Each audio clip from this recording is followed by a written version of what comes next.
Hi everybody, this is the Canadian Witch for the Witch's Voice. Last week I missed my week. I'm very sorry. So I'm gonna do two videos in one instead of doing two videos. Um, so last week the topic was Hekate. Um, she's a goddess with who I didn't work much with yet. I did work with her a couple of times, especially on new moons, and just calling her energy like on the eclipse that happened a couple of days ago. Since it's a mix of full moon and new moon, kind of, to have a lunar eclipse. Um, I love how Hecate is a not a stagnant goddess, if I can say. I'm not saying that others are stagnant, but the why I mean that is that when a Hecate accepts to help you or work with you, she's straight to the point, and she don't pass by 10 roads to get there. She's very straightforward. She she's gonna help you any way she can, but you have to accept the way that she does it. So if you're a really faint of heart person that don't accept change, um, maybe Hecate is not the right goddess to call on for change. Um, and then I'm sorry if there's sounds outside. There's a truck. Don't know what's going on. Um, but yeah, so Hecate is a goddess with who I want to work much more with. I know that she's gonna probably kick my butt when I end up working with her again. There's so many things happening in my life, especially bad and sad things that I didn't put on YouTube. Um, but I need to work with her and do changes in my life surrounding what's going on, and I'm I know that Hecate is one that could help me go through that. Um, so that was what I wanted to say regarding Hecate, since it's not just a week to explain who Hecate is, but who she is to us. Um, okay, hey, sorry, I had to cut that video, and so it's kind of in two parts. So this week the topic is metaphysical services and purchases, online or in person, but especially online. Like, I chose the topic, and what I meant to talk about is the services and things that you can buy online. Um, like spells, having potions, whether it's jewelry that has something encased, whether it's tarot, services or products. So I I personally think that we shouldn't really charge for services, whether it's spells or tarot or things like that. Services, something that you can't really hold in your hand. Um,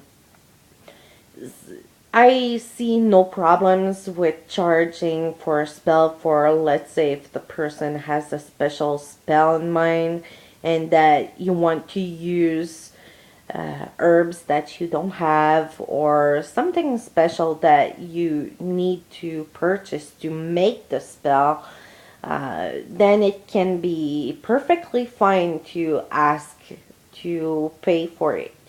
at least for the what's needed to make the spell, the objects. Um, but besides that, I'm not really into the charging for services.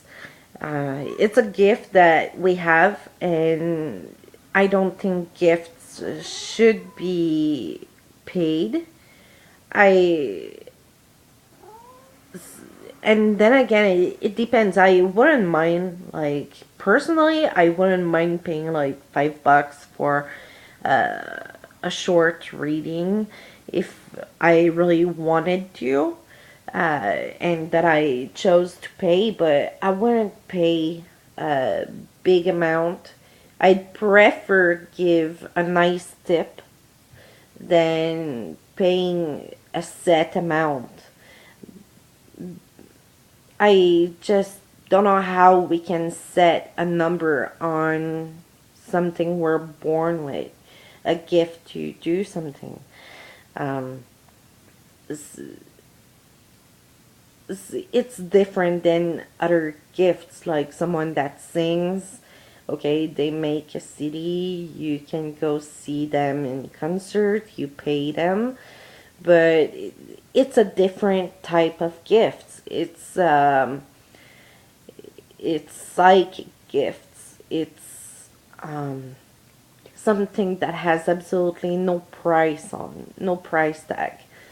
And besides that, there's objects that we can purchase online.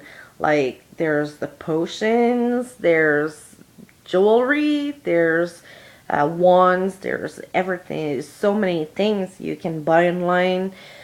Um, I I love that it's so accessible with internet to be able to buy stuff that we didn't used to be able to find that easy.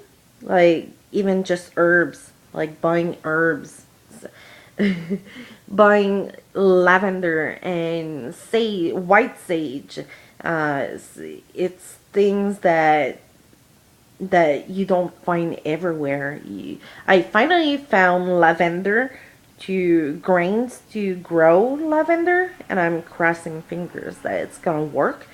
But it's like white sage. It's so hard to find.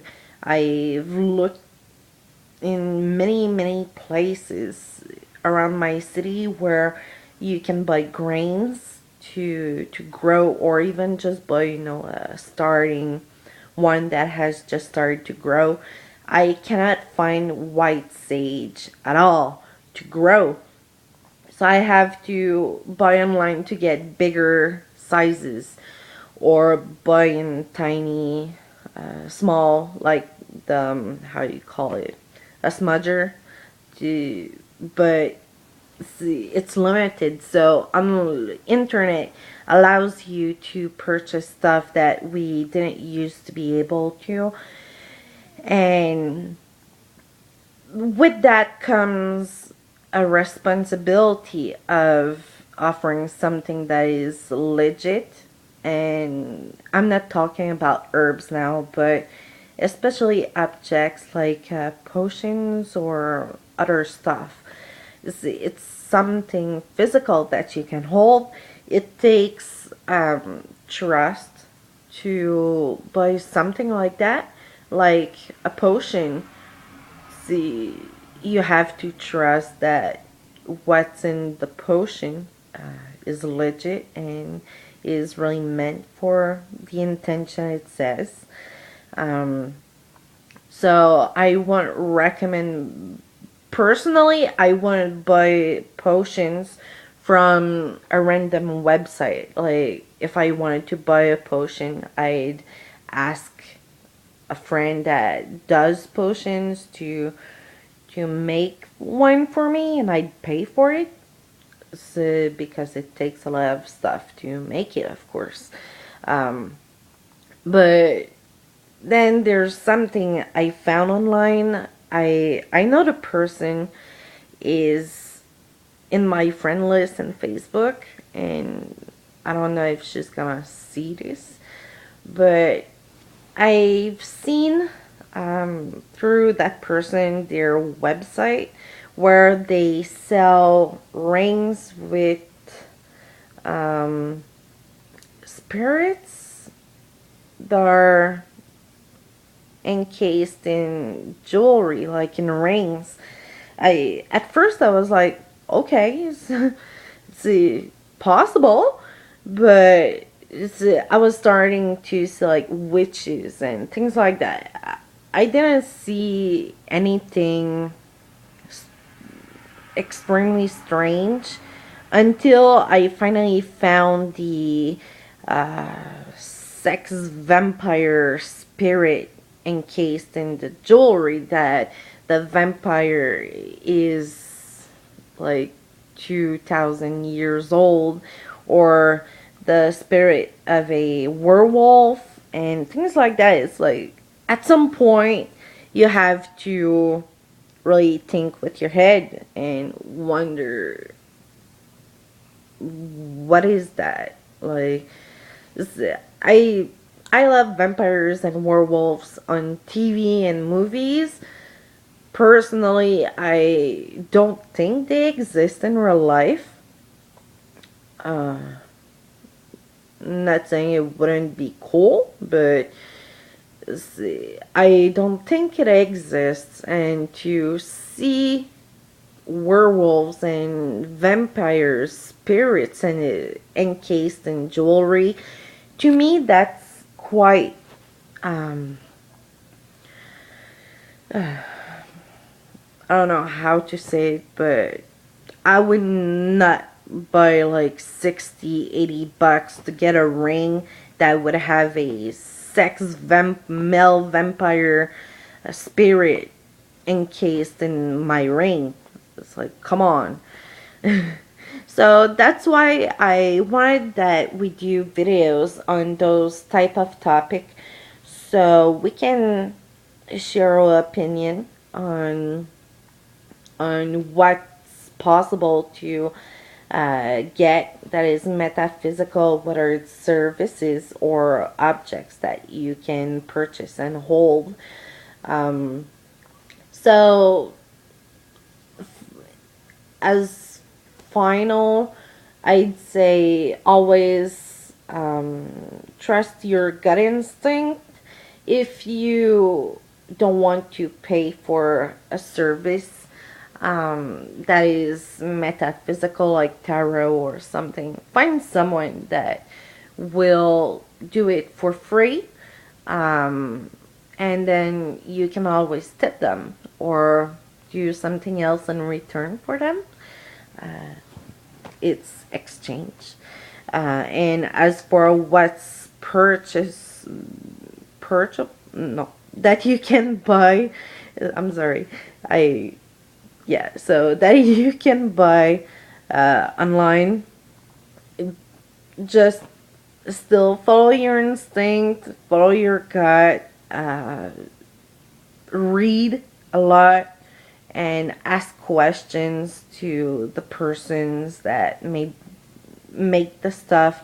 Make sure that what you get is legit, and don't get your money's ruined on something that you you can clearly see that it's not good. So that's it for this week and for last week that you've just seen before that. So take care, everybody. Let's be. Bye.